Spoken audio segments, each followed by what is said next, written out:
What's going on, everybody? Drake Van Hall with Performance Financial. We're back here with another video. And guys, I love making these videos because I love helping small business owners out just like you guys. So if you could, like and subscribe down below. And today we're going to talk about 5 things that service businesses get wrong over and over. I see it all the time. So guys, if you're ready for this, here are some of the words of encouragement I just want to start us out with because these are not fun things that we're going to talk about today. And you might go, oh, this hits really close to home. And why are you talking about my business like this? But I want to start out by just saying, hey, if you are actually listening to these videos out there looking for some different ideas and trying to learn, you're way ahead of most of the competition. Most people are happy with just same old, living with what they've done. But if you're taking this next step, I want you to hear this, that these are some words of encouragement that you're on the right track. You're starting to do the right thing. So here are a couple of those issues I want to just tackle. Let's discuss them below. And then let's talk about, at the end, kind of some things we can do to fix some of these issues and how we can improve going forward. So those are my words of encouragement. Let's move on to the 5 issues that I see these businesses facing all the time. First off is you're not understanding what are the costs that go into performing each job. Now, some of you, your jobs might be small enough that you're not doing any type of job costing where you're taking the direct expenses and applying them directly to a job. At the end, then you would see profitability on each job. Not everybody's doing that. And that's okay because it doesn't make sense on maybe a $500 job. But what you may be missing there is not understanding your true overhead when you're estimating out these jobs. So one of the things I see is the guys go, yeah, usually I'm charging, $500 for this job or, $1,500 or whatever that dollar amount is, but they're just going on a gut reaction. They don't have anything that's telling them, hey, this is the amount of cost that goes into that job, even if we're averaging it. And they don't go, well, I'd really like to get 10%, 50%, 25% profit margin on that job because they don't understand. Okay, maybe it's they buy bulk supplies and they use those over the course of the summer to perform all their jobs. Let's say you're a power washing company and you buy a lot of chemical. You're not buying a 1-gallon container to go do somebody's house. You're buying a 55-gallon drum or whatever, a big tote of all that cleaner, and then you're utilizing some of it on a job-by-job basis. So I think the first step that I see that people are having tough times with is they're going, yeah, I'm making good money on these jobs, but they have no idea what they're really making because they have no idea what their direct costs are. Second item I'm going to talk about is just not tracking your expenses accurately. I see this all the time in small businesses, and it's a common issue. And one of the things I see is, the business owner has a personal credit card and he's running expenses personally for the business. So he's paying for gas, he's paying for meals for the employees. He's just buying, you go somewhere and you needed a new piece of equipment or whatever it was for a couple $100. He's buying that stuff personally, but it's never getting into the business's accounting records. So nobody's ever going, well, this is what we actually bought. These are our true expenses. You're going, I think I spent, probably $3,000 throughout the year over here. But you have no idea what that actually is. So the other thing that I see too is using that business credit card all the time, buying personal items. I've seen this where people are getting groceries with their business card. They're paying for memberships. I've seen guys that are getting haircuts on a weekly basis that do gutters. Like, those are not business expenses. Those are things that need to be separated out and taken as a distribution. And the reason for this is we don't want to be commingling funds. 1, we don't want to be missing expenses when we come to tax time. But 2, we don't want to commingle funds with the business. It could violate our LLC.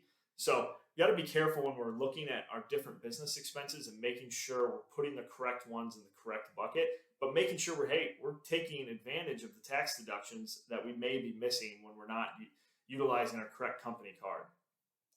Number 3, and this is a huge one, not paying your employees accurately.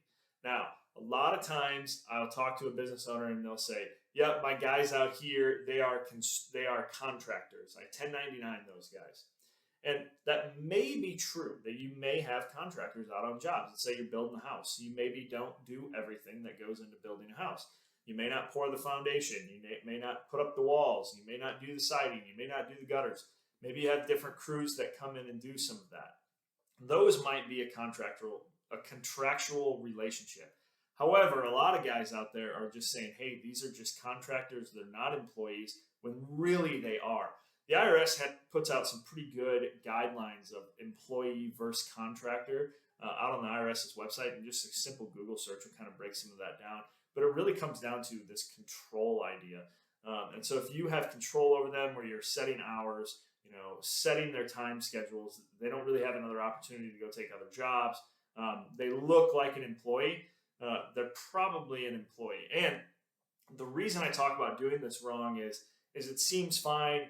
Nobody's getting hurt. They're paying the taxes on their end. The issue you can run into is when you file 1099s and you're not withholding money from their 1099s to pay their taxes. The IRS can come back to you and say, hey, you owe us money for back taxes on this. So it can get to be a slippery slope, and it can create some really problematic issues on the state side, especially if there's state tax that needs to be owed or things like that, state unemployment taxes.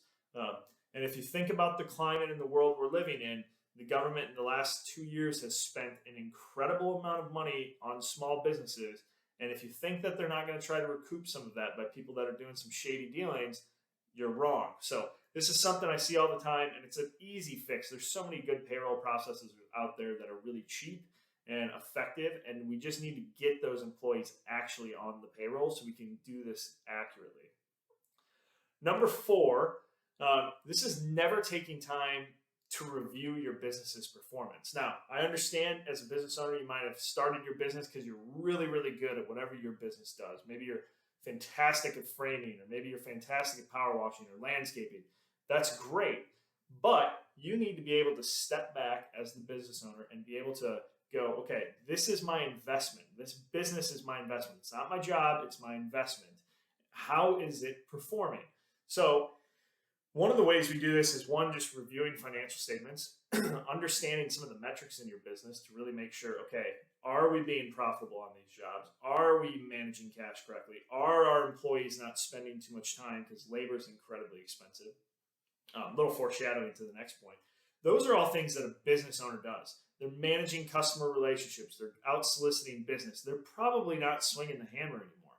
So this is a whole mindset shift that you need to be able to take on as the business owner, and it's difficult. It's not easy. So this is number 4. It's not reviewing the business. It's not looking at the actual information. It's just keeping your head down and moving on. That works for so long, but as you're looking to grow and move up to that next level, it's not effective anymore, and it's not a good use of your time. Number 5, and maybe one of the most important pieces that really is overlooked, is not managing labor on your job. Labor can be a massive killer in service-based and even a ton of construction-based businesses. If you're bidding out a $500 job and you got 2 guys that should be able to knock it out in 2 hours, and you're paying them $25 an hour or whatever it is, that money can add up really quick if they go an extra half hour or an hour over what you expected when you bid the job. Just right there, you just lost $50 of profitability. You lost 10% of your profit because those guys went an hour too long. So managing labor becomes really difficult, and it's an issue because you want to be working on your business, but you also, when you're the business owner and you're out on a job site, those guys work harder when you're there. So what I like to do in this situation is really implement some type of comp structure around these types of employees to really incentivize them to do a good job while they're outperforming those jobs. Because if they're focused on making sure that they're being as efficient as possible because they're going to reap some type of reward for it, that job automatically becomes a better performing job. You don't need to be out there as the business owner constantly supervising, and now you can maybe set up a couple more crews to be able to grow. So managing labor on a job is a key thing, and it's something that's talked about a lot, but this can really skew jobs quickly and make them become really unprofitable. The problem is if you're not understanding those costs that go into these jobs, or you're not tracking any of these types of things, or you have no way to understand how long Joe and Susie were working at this one job, then you don't even know if you're not managing it effectively based on how you bid it. So a couple of things on how to resolve some of these issues is, and like I always say, these are so much fun to always talk about, but but really diving in and being a better business manager, a business owner. We got to change that mindset of I'm working for my business instead of I'm working on my business. I'm focused on these metrics. Your business is an investment. You want that investment to be able to kick you out cash, to grow in value.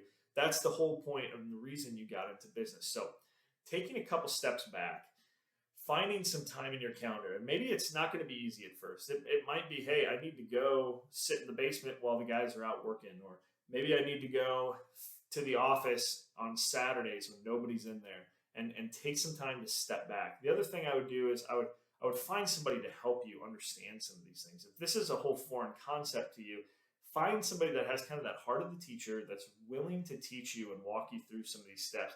This is something that I find the most value in when working with my clients is being able to show them these different opportunities in their business to help them prevail. So I kind of take it on as a teacher mentality, to where I'm helping them learn, I'm giving them some of the answers, but I'm also challenging them to understand what are we talking about and how does this affect their business. And overall, I see great growth out of this because these guys are really understanding, okay, this is what we're doing wrong. These are some practical tools on how to fix that. So, like I said, my name is Drake Van Hall. I'm the owner of Performance Financial. This is something we do all the time.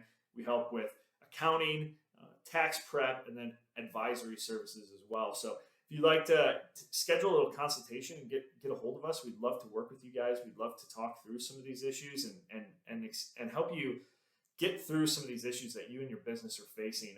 All my information will be linked down in the description below. We'd love to get a hold of you, help you guys out. But I'm hoping that videos like these continue to help you learn and grow. So again, like, subscribe, hit that notification bell so you can learn more.